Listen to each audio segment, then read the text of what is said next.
साल 1947 लाशों की ट्रेन पर एक देश बनता है पाकिस्तान, जिसकी बुनियाद खून और नफरत से लिखी गई। लेकिन सोचिए, क्या कोई देश सिर्फ धर्म के आधार पर टिका रह सकता है? क्यों 25 साल में ही उसका आधा हिस्सा टूट गया? और क्यों आज वहाँ रोटी, पानी और बिजली भी किसी सपने से कम लगती है? एंड क्या पाकिस्तान सच में एक फेल स्टेट है, या फिर एक ऐसा देश जो कभी टिकना ही नहीं था? आइए इसको डीपली एनालाइज करते हैं और देखते हैं पाकिस्तान की बर्बादी की कहानी।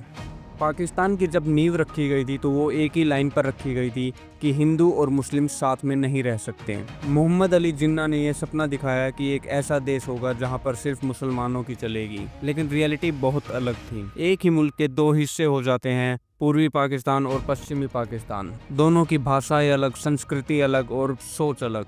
पाकिस्तान अपने जन्म के दिन से ही टूटने की प्रक्रिया में था, जिसकी वजह से जिन्ना की मौत के एक साल के अंदर ही पाकिस्तान में अराजकता शुरू हो गई। कोई लीडरशिप नहीं, कोई विजन नहीं, सिर्फ धर्म और फौज। पूर्वी पाकिस्तान यानी बांग्लादेश के लोग बांग्ला बोलते थे, लेकिन ज़बरदस्ती उन पर उर्दू थोपी गई। और जब बांग्लादेश के नागरिकों ने विरोध करा तो उन पर गोलियां चलाई गई। 30 लाख से ज़्यादा लोगों को मार दिया गया और लाखों महिलाओं के साथ बलात्कार किया गया, जिसकी वजह से बांग्लादेश से लोग भागकर भारत में आने लग गए और इसी वजह से भारत को भी इन्वॉल्व होना पड़ा। और फिर 1971 में युद्ध होता है भारत और पाकिस्तान के बीच, और फिर 13 दिन में ही पाकिस्तान के दो टुकड़े हो जाते हैं और 93,000 पाकिस्तानी सोल्जर्स भारत के सामने अपने घुटने टेक देते हैं। पूरी दुनिया ने देखा कि कैसे एक देश खुद से आधा टूट गया, और ये जख्म पाकिस्तान को आज तक याद है। किसी भी देश की ताकत होती है उसकी लोकतांत्रिक व्यवस्था, लेकिन पाकिस्तान में असली प्रधानमंत्री कभी जनता का नहीं हुआ, वो हमेशा पाकिस्तानी आर्मी रही है। 1958 से अब तक आधे से ज़्यादा टाइम पाकिस्तान पर फौजी तानाशाही रही है, और जो प्रधानमंत्री सेना को नापसंद हो उसे या तो हत्या, जेल या बेदखली मिलती है, और इमरान खान इसका ताज़ा उदाहरण है। ISI और आर्मी पाकिस्तान को एक देश की तरह नहीं बल्कि एक कॉरपोरेट प्रोजेक्ट की तरह देखती है, जहाँ पर उनके लिए सिर्फ प्रॉफिट और पावर मायने रखती हैं। IMF के आगे पाकिस्तान बार बार हाथ फैलाता रहता है और चीन और सऊदी से कर्ज पर कर्ज लेता रहता है, लेकिन फिर भी देश में बिजली नहीं, पेट्रोल नहीं और आटे की लाइनें 3-3 किलोमीटर लंबी।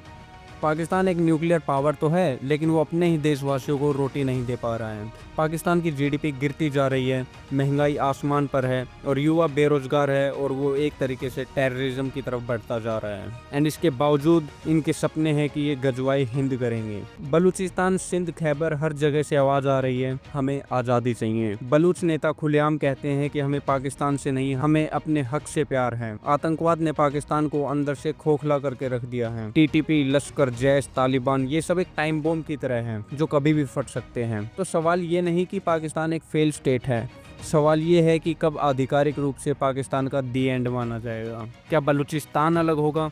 क्या चीन CPEC के बहाने से खरीद लेगा, या फिर एक और 1971 इंतजार कर रहा है? पाकिस्तान एक ऐसा देश है जो एक सोच पर बना और उसी सोच ने उसे तोड़ दिया। बाकी आपको क्या लगता है, क्या पाकिस्तान का पतन रुक सकता है, या फिर पाकिस्तान की बर्बादी के दिन सिर्फ कुछ ही रह गए हैं? कमेंट में ज़रूर बताना। और अगर आपको वीडियो इन्फॉर्मेटिव लगी हो तो वीडियो को लाइक कर देना और चैनल को सब्सक्राइब कर लो। और नेक्स्ट टाइम हम बात करेंगे कि कैसे श्रीलंका एक टूरिस्ट हेवन से लेके एक आर्थिक नरक बन गया है। मिलते हैं अगले एपिसोड।